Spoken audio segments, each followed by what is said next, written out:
क्या हाल चाल मेरे दोस्तों। सैमसंग का नया S26 अल्ट्रा, S26 प्लस और S26 तीनों आपके भाई के हाथ में आ चुके हैं। इस बार एक ब्रांड न्यू प्राइवेसी वाला डिस्प्ले है जिसमें भाई कुछ अलग ही टाइप की LED लगा रखे हैं, आसपास लोगों को दिखता नहीं है। कैमरे में काफी सारे चेंजेस करे, कुछ ऐसा ऐड करा है जिससे भाई एडिट करते टाइम भी आपकी क्वालिटी ज्यादा कम नहीं होती है। उसके अलावा एक ब्रांड न्यू प्रोसेसर है, सैमसंग ने पहली बार एक 2 नैनोमीटर का प्रोसेसर भी बिल्ड करा है अपने S26 और S26 प्लस के लिए। काफी सारे AI वाले ऐसे चेंजेस हैं जहां पे AI एक्चुअली आपके फोन के मैसेजेस, कैलेंडर, सारी चीजें पढ़ के आपको हेल्प करता है, क्या आपको रिप्लाई करना है, क्या फोटो शेयर करनी है, सारी चीजें। बट हाँ भाई, हम एक एक करके स्टार्ट करते हैं। सबसे पहली चीज जो हाथ में लेने के बाद सबसे पहला चेंज फील होता है वो है डिजाइन। अगर आप एक्चुअली देखोगे तो दिखने में इतना बड़ा चेंज नहीं लगता, बट एक्चुअली हाथ में पकड़ते ही एक मेजर डिफरेंस फील होता है। S25 अल्ट्रा के अंदर आपके जो एजेस थे वो पूरे टाइटेनियम के बने होते थे, एंड क्योंकि टाइटेनियम जो होता है ना एक हार्ड मेटल होता है तो उसमें आप शार्प एजेस भी रख सकते हो। बट इस बार टाइटेनियम को हटा दिया है एंड पूरा आर्मर्ड एल्यूमिनियम वाला फिनिश है बेसिकली, जो बहुत अब कॉमन हो गया। इससे दो मेजर चेंजेस हुए। एक, जो आपकी एज मतलब ऐसा थोड़ा सा शार्प सी फील होती थी S25 अल्ट्रा के अंदर, वो अब इतनी शार्प नहीं है। एल्यूमिनियम थोड़ा सा सॉफ्ट होता है तो इसीलिए इसमें जो एजेस हैं वो उसमें बहुत एक स्लाइड सा आपको कर्व फील होगा, एंड जब आप होल्ड करोगे तो आपको फील होता है कि मतलब एल्यूमिनियम थोड़ा हल्का होता है पकड़ने में। तो जो पूरी बिल्ड है वो एक्चुअली 10 ग्राम लाइटर है पिछली बार से, पर पहले 8.1 mm था, अब 7.9 mm इसकी थिकनेस या थिननेस जो भी आप बोलना चाहो वो एक्चुअली कर दी है। एंड ऑल्दो साइड के जो कर्व्स हैं उसमें इतना ज्यादा चेंज नहीं है, बट जो आप एक्चुअली हाथ में पकड़ोगे तो आपको बहुत सॉफ्ट लगेगा इस वाले पार्ट पे। एक चीज जो मैंने पर्सनली S25 अल्ट्रा में नोटिस करी थी, एज बहुत शार्प होता था तो मेरे कान में थोड़ा सा चुभता रहता था वो, बट इसमें क्योंकि वो स्लाइड सा एक कर्व आ गया तो जब मैं इसे कान पे लगा रहा हूँ तो मेरे को बहुत कंफर्टेबल सा लग रहा है। बट मेरे दोस्तों, मैं एकदम ऑनेस्टली बताऊं, S25 अल्ट्रा की फील हाथ में थोड़ी सी ज्यादा शार्प होती थी, एंड मेरे को वो शार्पनेस थोड़ी सी ज्यादा पसंद आती थी। बट फंक्शनली अगर बताऊं तो ज्यादातर लोगों को ये वाला बेटर लगेगा, हाथ में भी थोड़ा कम चुभता है, कॉलिंग के टाइम पे आपको काफी कंफर्टेबल लगेगा। बट बिल्ड में और बाकी चीजें अगर आप नोटिस करो तो नीचे की तरफ टाइप सी का पोर्ट है आपका, जैसे S Pen होता है वही सेम है। S Pen का एक्चुअली जो कलर है वो थोड़ा सा डिफरेंट है जो एक्चुअल फोन है उससे, बट S Pen में ज्यादा ऐसे कुछ मेजर चेंजेस नहीं है। बट मेरे दोस्तों, सबसे बड़ा चेंज जो सैमसंग ने भी हर जगह दिखाया है, सारे जो टीजर्स हैं, जितनी भी चीजें काफी सारे लोगों ने तो लॉन्च के पहले भी चीजें दिखाई है, बट हम थोड़ा रिस्पेक्टफुल रहेंगे।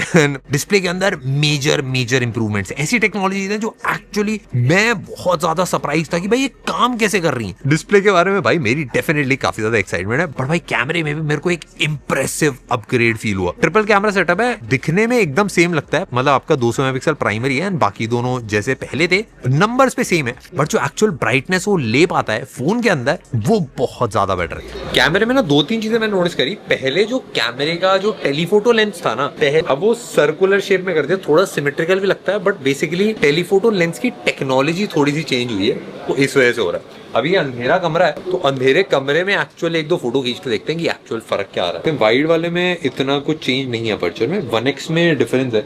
ये कुछ फोटोज खींची, मेरे को डिफरेंस ये लगा कि मेरे को फोकस करने में ज्यादा आसानी हो रही थी, इवन दो बहुत डार्क एरिया है। एंड 1x में जो मैंने फोटो खींची भाई उसमें इवन दो लाइट बिल्कुल नहीं है, पर इसमें फील नहीं हो रहा है, इसमें जो एक्चुअल पत्ती होती है एकदम ही प्यारी दिख रही है। 1x में अगर मैं खींचूं तो भाई इसने काफी अच्छे से कैप्चर कर रहा है, और ये मैंने भाई बिल्कुल ही अंधेरे कमरे के अंदर लिया था एंड इसने लाइट फाइट को काफी अच्छे से कैप्चर कर रहा है। और जो डार्क एरिया उसमें भी आपको डिटेल्स और हाईलाइट्स मिल जाती हैं। पिछली बार से जो लो लाइट परफॉर्मेंस है वो मेरे को काफी बेटर लगी। तो अगर मैं प्रो वाले वीडियो मोड में आता हूँ तो इसमें HDR ऑन ऑफ आप कर सकते हो। लॉग ऑफ कोर्स पहले जैसा था वैसा ही सेम लॉग फुटेज अभी भी आपको मिलती है। लॉग में आप लट भी ऐड कर सकते हो, तो आप मतलब स्टैंडर्ड लट, ब्लॉकबस्टर अलग अलग, एंड आप चाहो तो 8K 30 FPS पे इसमें APV का भी ऑप्शन है, वो मेरे को पर्सनली काफी क्रेजी लगा। ये बेसिकली अनकम्प्रेस्ड जो फुटेज है वो आपको देता है। एक चीज और मैंने नोटिस करी कि जो S Pen था वो पहले दोनों तरफ से बराबर होता था, अब क्योंकि थोड़ा सा साइड में पुश करा है तो आप इसको उल्टा नहीं डाल सकते।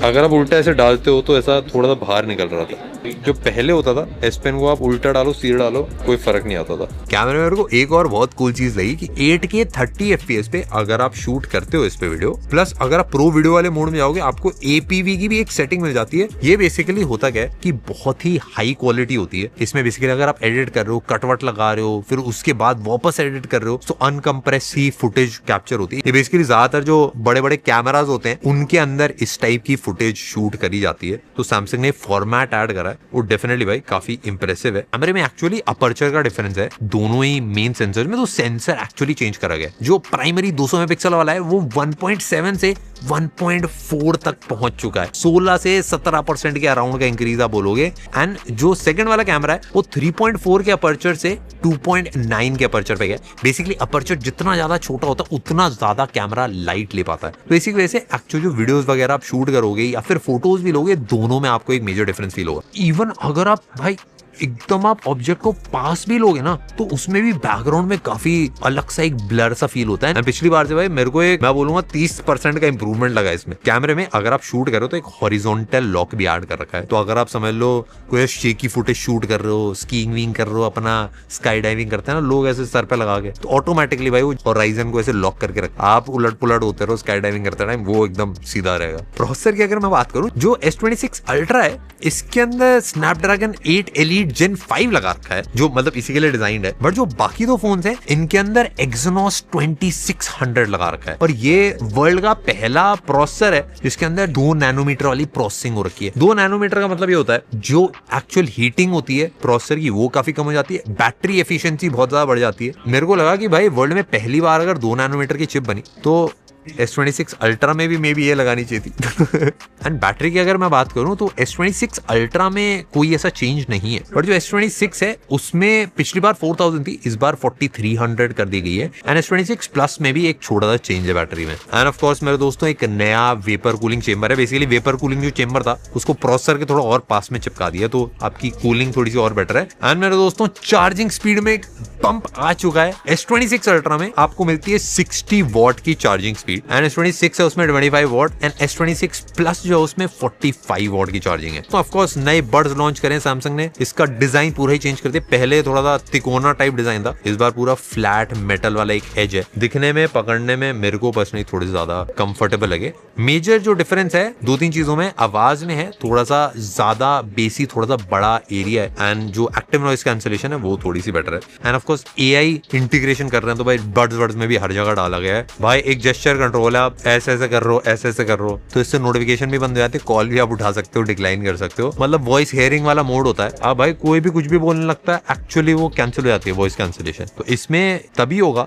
जब कोई आपका नाम पुकारेगा, या फिर आप 3-4 नाम या चीजें फीड कर सकते। लोग अपने पेट नेम से बुलाते हैं, तो पेट नेम भी भाई राम किशोर, रैम्बो। अब आए थे मेरे दोस्तों प्राइवेसी डिस्प्ले के ऊपर। मैंने पहली बार इस टाइप की चीज स्मार्टफोन में देखी है, एक ऐसा डिस्प्ले जिसको ऐसा साइड से अगर आप देखो तो नहीं दिखता है। एंड ये काफी सारे लोग प्राइवेसी स्क्रीन गार्ड टाइप ऐसा लगा के रखते हैं। उसमें बेसिकली होता क्या है कि आपको सामने दिखता है बट साइड से नहीं दिखता है। सेम चीज इसके अंदर करी गई है, बट करने का तरीका बहुत अलग है। सबसे पहली चीज भाई, आप डिस्प्ले में अगर जाओगे यहाँ पे प्राइवेसी डिस्प्ले वाला एक ऑप्शन मिल जाएगा। जैसे मैंने टर्न ऑन करा तो आपको फ्रंट से दिखा, साइड से बहुत कम दिखेगा। मैक्सिमम प्रोटेक्शन अगर ऑन कर दूं तो हल्का साइड करूंगा आपको ऑलमोस्ट दिखना बंद हो जाएगा। मैं ये नहीं बोलूंगा कि बिल्कुल ही दिखना बंद हो जाता है साइड से, बट बहुत ज्यादा कम हो जाता है। मतलब अगर आप इस एंगल पे देख रहे हो तो आपको बहुत स्लाइड सा दिखेगा कि क्या क्या है। बट नॉर्मली प्राइवेसी डिस्प्ले में क्या होता है, आपने एक बार लगा दिया तो हर चीज के लिए सब प्राइवेसी है, बट इसमें ऐसा नहीं है। Pin, password, pattern, notification, popups के लिए आप ऑन रख सकते हो एंड बाकी सारी चीजों के लिए ऑफ रख सकते हो। प्लस साथ में एप्स अगर आप सेलेक्ट करो, जैसे अगर कोई बैंकिंग एप्स है, डेटा वाला सेंसिटिव चीजें, उस ऐप के लिए आप स्पेसिफिकली, या फिर आप चाहते हो नेटफ्लिक्स आपका बस आप ही देखो, कोई और ना देखे भाई आप क्या नेटफ्लिक्स एंड चिल कर रहे हो, उसके लिए भी आप ऑन कर सकते हो। मेरे को इंटरेस्टिंग ये लगा कि ये काम कैसे करता है। बेसिकली जो LED होती है वो अलग अलग वेवलेंथ पे लाइट भेजती है, और जो आपका ग्लास है वो कुछ वेवलेंथ को ब्लॉक करने के लिए डिजाइन करा गया है। तो LED जब कुछ सर्टेन वेवलेंथ पे भेजती है लाइट, तो साइड साइड की जो लाइट आ रही है वो कट जाती है। अब इसमें मेरे को बस एक चीज लगी जो